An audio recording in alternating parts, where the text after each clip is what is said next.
Hi friends. ఈరోజు మనము 8th క్లాస్లో ఆల్రెడీ ద ఇండియన్ కాన్స్టిట్యూషన్కి సంబంధించి కొన్ని క్వశ్చన్స్ మనం డిస్కస్ చేశాము. So remaining and textual questions కూడా మనము ఈ పార్ట్లో డిస్కస్ చేద్దాము. సో డిఫైన్ ఫెడరలిజం గురించి వ్రాయమంటున్నారు. So federalism refers to the existence of more than one level of government in the country. దేశంలో ఒకటికి మించిన లెవెల్స్లో ప్రభుత్వాన్ని కనుక ఏర్పాటు చేస్తే దానిని మనము ఫెడరలిజం అని పిలుస్తూ ఉంటాము అని. So more than one level of government అంటే at state level, at central level, at the district level. అంటే మనకి సెంట్రల్ లెవెల్లో కేంద్ర ప్రభుత్వం ఉంటుంది, అలాగే స్టేట్ లెవెల్లో రాష్ట్ర ప్రభుత్వం ఉంటుంది, అట్ ద డిస్ట్రిక్ట్ లెవెల్ అంటే జిల్లా లెవెల్లో కూడా మనకి ఉంటుందన్నమాట. సో దీనిని మనము ఫెడరల్, స్టేట్ లేదు ఫెడరలిజం అని పిలుస్తూ ఉంటాము. Describe the fundamental rights of our citizens. So మనకి రాజ్యాంగం కల్పించిన ప్రాథమిక హక్కులు ఉన్నాయి కదా, సో వాటిని గురించి చెప్పమంటున్నారు. The fundamental rights in the Indian constitution include. So ఏమేమి ఉన్నాయి? 6 ఉన్నాయి అనుకున్నాం కదా మనము. సో వాటిల్లో ఫస్ట్ది రైట్ టు ఈక్వాలిటీ, సమానత్వపు హక్కు. All persons are equal before the law, చట్టం ముందు అందరూ సమానము. And no one is discriminated on the basis of caste, sex, religion or race. So చట్టం ముందు అందరూ సమానులే అని చెప్పేసి మనకి ఫస్ట్ పాయింట్లో వచ్చింది. ఇక్కడ వాళ్ళ క్యాస్ట్ని బట్టి కానీ, సెక్స్ని బట్టి కానీ, రిలీజియన్ని బట్టి కానీ, రేస్ని బట్టి కానీ వాళ్ళు ఎటువంటి వివక్షతకి కూడా గురి కాకూడదు అంటున్నారు. Next, the practice of untouchability has also been abolished. అంటే అంటరానితనాన్ని కూడా నిషేధించడం అన్నది జరిగింది. అంటరానితనాన్ని నిషేధిస్తేనే మనందరం కూడా సమానము అని మనకి రాజ్యాంగము అన్నది ఎవరినైనా కూడా సమానంగా చూడాలి అని చెప్పేసి మనకి చెబుతుందన్నమాట. నెక్స్ట్, రైట్ టు ఫ్రీడమ్, స్వేచ్ఛా హక్కు.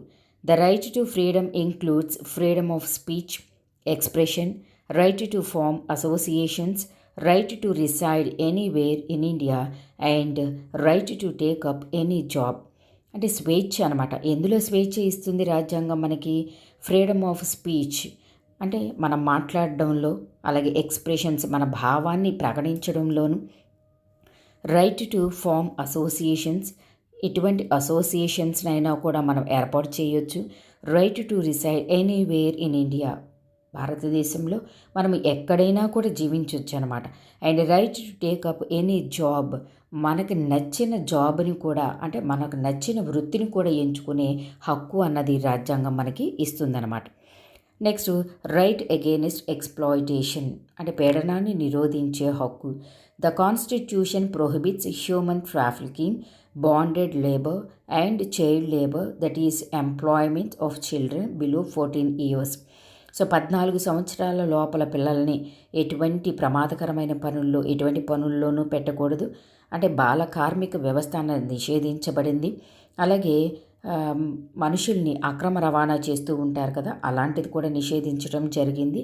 అలాగే బాల కార్మికుల్ని నిషేధించడంతో పాటుగా వెట్టి చాకరీ నిషేధం కూడా జరిగిందనమాట. అంటే వాళ్ళ యొక్క శ్రమను దోచుకునే హక్కు ఎవరికీ లేదు అని.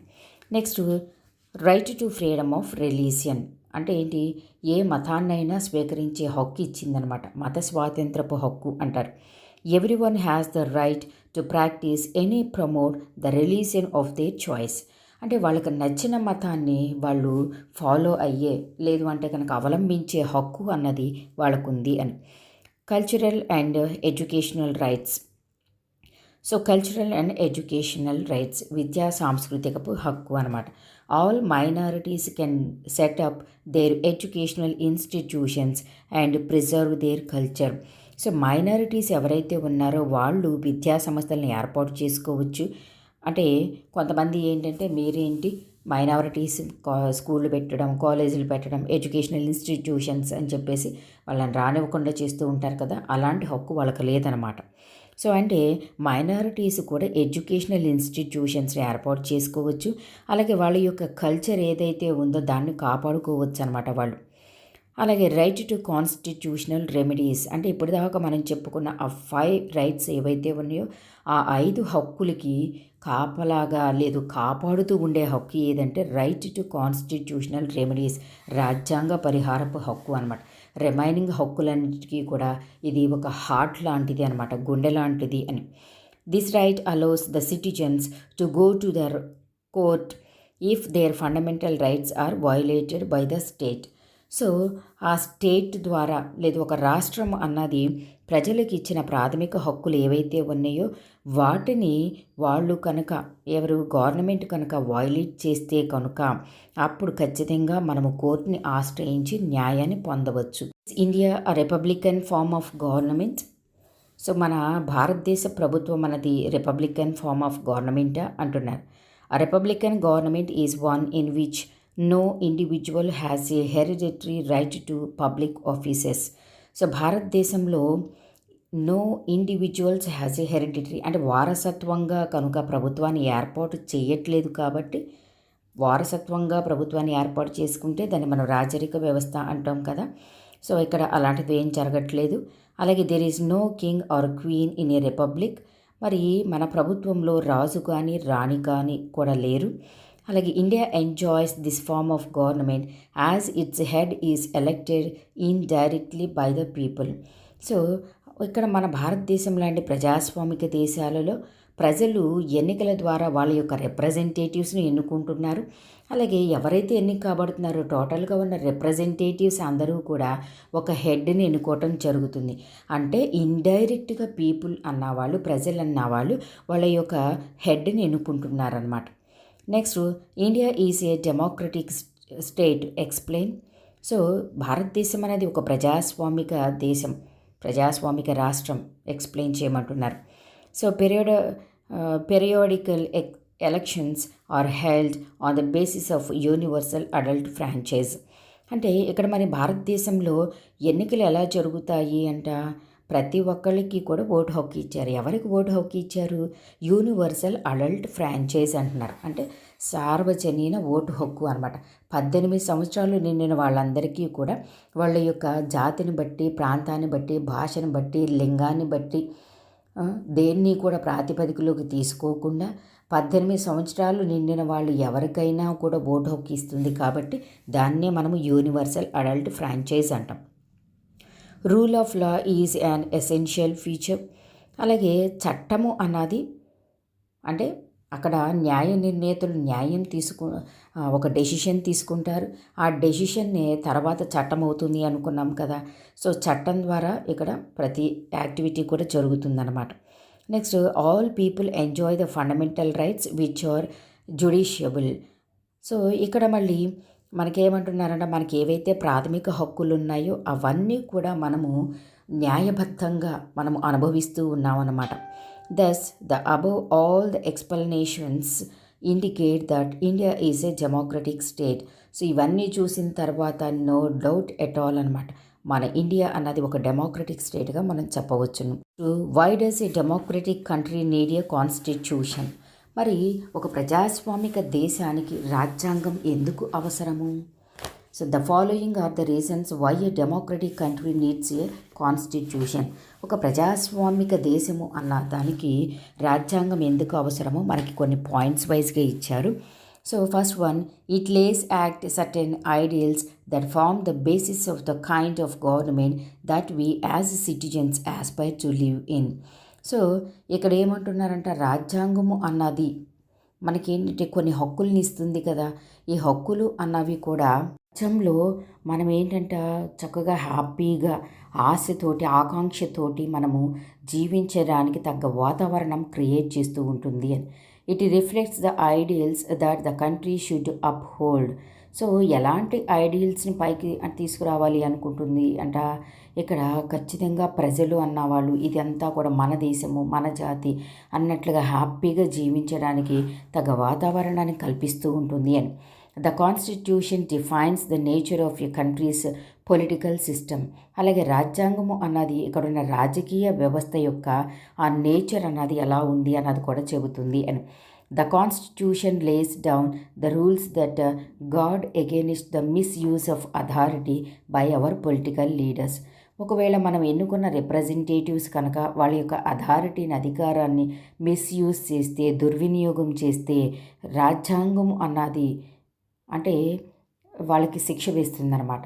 అంటే ఈ రిప్రజెంటేటివ్స్ అన్నవాళ్ళు వాళ్ళ అధికారాన్ని దుర్వినియోగం చేయకుండా వాళ్ళకు కూడా కొన్ని కండిషన్స్ లిమిట్స్లోనూ ఉండేలాగాను రాజ్యాంగం అన్నది పరిరక్షిస్తుంది. కాబట్టి కంపల్సరీ మనలాంటి దేశం, దట్టు హ్యూజ్ పాపులేషన్ ఉంది కాబట్టి ఎంతో పాపులేషన్ ఉన్న మనలాంటి దేశానికి కంపల్సరీ ఈ రాజ్యాంగం అన్నది అవసరం అన్నమాట. ఇంత పెద్ద ప్రజాస్వామిక వ్యవస్థని ముందుకు తీసుకువెళ్ళాలి అంటే కంపల్సరీ వి నీడ్ కాన్స్టిట్యూషన్.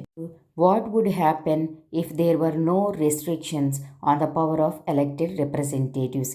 మనం ఎన్నుకున్న వ్యక్తులు ఎవరైతే ఉన్నారో ఆ రిప్రజెంటేటివ్స్కి కనుక మనం కొన్ని రిస్ట్రిక్షన్స్ అన్నవి పెట్టకపోతే వాళ్ళ పవర్ని వాళ్ళు మిస్యూజ్ చేస్తారు అని నేర్చుకున్నాం కదా. ఇక్కడ క్వశ్చన్ ఏంటంటే what would happen if there were no restrictions? వాళ్ళకే కనుక రిప్రజెంటేటివ్స్కే కనుక ఒకవేళ రెస్ట్రిక్షన్స్ అన్నవి లేకపోతే వాళ్ళ యొక్క పవర్ని సరైన పద్ధతిలో ఉపయోగిస్తారా కదా. On the power of elected representatives, వాళ్ళ అధికారాన్ని సరిగ్గా ఉపయోగిస్తే పర్వాలేదు. ఒకవేళ ఇలాంటి రెస్ట్రిక్షన్స్ అన్నవి కంపల్సరీ పెట్టాం అనుకున్నారు కదా. సో ఒకవేళ రెస్ట్రిక్షన్స్ అన్నవి లేకపోతే ఏం జరుగుతుంది కదా. నెక్స్ట్ అందులో answer, in a democracy we choose our leaders who exercise powers on our behalf. అయితే మనలాంటి ప్రజాస్వామిక దేశాలలో లీడర్స్ అన్న వాళ్ళ యొక్క పవర్ని వాళ్ళు రైట్ వేలో ఉపయోగించేలాగా మనం చూసుకుంటూ ఉండాలి. And next there is possibility that these leaders might misuse their authority. మనం ఎన్నుకుంటాం రిప్రజెంటేటివ్స్ని, పర్వాలేదు చక్కగా. అయితే వాళ్ళు కనుక వాళ్ళ యొక్క అథారిటీని, అధికారాన్ని కనుక మిస్యూజ్ చేసే పాసిబిలిటీస్ అన్నవి ఉన్నాయి కాబట్టి మనం కాపాడుకోవాలి. And next this misuse of authority may result in gross injustice to the society. వాళ్ళ అధికారాన్ని కనుక దుర్వినియోగం చేస్తే దాని యొక్క ప్రభావం అన్నది సమాజంపై ఎంతగానో పడుతుంది. Hence the constitution lays down rules and put restrictions on the powers of elected representatives. అందుకని రాజ్యాంగం ఏం చేస్తుందంట, ఈ ఎలక్టెడ్ రిప్రజెంటేటివ్స్ ఎవరైతే ఉన్నారో వాళ్ళకి కొన్ని రూల్స్ అండ్ రెగ్యులేషన్స్ అనేవి పెడుతుందన్నమాట. లేదు అంటే ఈ రూల్స్ అండ్ రెగ్యులేషన్స్ లేకపోతే వాళ్ళు అధికారాన్ని దుర్వినియోగం చేస్తారు, దాని యొక్క ప్రభావం సొసైటీ మీద పడుతుంది, ప్రజలు ఇబ్బంది పడతారు. And next, why did the people of Nepal want new constitution? మరి నేపాల్ ప్రభుత్వం కొత్త రాజ్యాంగాన్ని ఎందుకు కావాలనుకుంటుంది అని. The previous constitution of Nepal reflected the fact that final authority rested with the king. అయితే ఇంతకుముందు ఆ రాజ్యాంగం, నేపాల్ యొక్క రాజ్యాంగము ఏదైతే ఉందో దాని యొక్క ప్రభావము అన్నది ఏంటంటే అచ్చంగా అంటే ఆ రాజ్యాంగము రాశారు కానీ అధికారం అంతా అక్కడ రాజు చేతిలోనే ఉందన్నమాట. Hence the nature of the political system was monarchy. ఎందుకంటే అక్కడ ఉన్న ఆ పొలిటికల్ సిస్టమ్, రాజకీయ వ్యవస్థ అంతా కూడా రాజరిక వ్యవస్థ కాబట్టి అధికారం కంప్లీట్గా రాజు చేతిలో ఉంది. It did not represent the ideals of the people who wanted democracy. ప్రజాస్వామ్యం కావాలి అని అనుకునే ఏ ప్రజలైతే ఉన్నారో వాళ్ళు ఈ రాజరిక వ్యవస్థ ఉండేసరికి దాన్ని వీళ్ళు జీర్ణించుకోలేకపోతున్నారు. ఎందుకంటే ఆ రాజరిక వ్యవస్థ రాజు చేసే పరిపాలన వల్ల ప్రజలు ఎంతో ఇబ్బంది పడుతూ ఉన్నారు కాబట్టి. Hence, they wanted a new constitution and adopted it in 2015. So అందుకని వాళ్ళు ఇంకా భరించలేక 2006లో నేపాల్ అన్నది ప్రజాస్వామిక దేశంగా ఏర్పడాలని వాళ్ళు ఉద్యమించి సాధించుకోవటం జరిగింది. అలాగే 2007 నుంచి వాళ్ళు నేపాల్ రాజ్యాంగం రాయటం మొదలేసి 2015 వరకు వాళ్ళు రాసుకోవటం జరిగింది. సో అందుకని అక్కడ అంతకుముందు ఉన్న రాజరిక వ్యవస్థ వలన ఎన్నో బాధలు, ఇబ్బందులు పడ్డారు. కాబట్టి ఇప్పుడు ప్రెజెంట్ నేపాల్ ప్రజలు వాళ్ళు ఒక రాజ్యాంగం ఉంటే బాగుంటుంది మనలాంటి ప్రజాస్వామిక దేశానికి, కొత్తగా ఏర్పడ్డ ప్రజాస్వామిక దేశానికి అని వాళ్ళు రాజ్యాంగం రాసుకోవడం జరిగింది.